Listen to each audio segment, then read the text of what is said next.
బాగుండాలని చెప్పి ఆ మహాశివుని ప్రార్థిస్తూ, అదేవిధంగా తాండూరు నియోజకవర్గం అన్ని విధాలుగా బాగుండాలని చెప్పి కూడా ఆ మహాశివుని ప్రార్థిస్తా ఉన్నాను.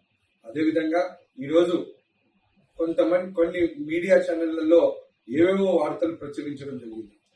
దాంట్లో మరి నేను ఏదో దుబాయ్లో నన్ను అరెస్ట్ చేసినారని చెప్పి, ఇంకేదో అని చెప్పి ఇష్టం వచ్చినట్టు కథనాలు వస్తా ఉన్నాయి. దీంట్లో ఏ మాత్రం కూడా వాస్తవం లేదు అని చెప్పి నేను తెలియజేస్తా ఉన్నాను. నేను ఇప్పుడు హైదరాబాద్ లో మా ఇంట్లో మణికొండలో ఉన్నాను. నేను నా శ్రేయోభిలాషులను, మా పార్టీ శ్రేణులను, మా తాండూరు ప్రజలందరినీ కూడా నేను తెలియజేస్తా ఉన్నాను. ఎవ్వరు కూడా చింతించాల్సిన అవసరం లేదు.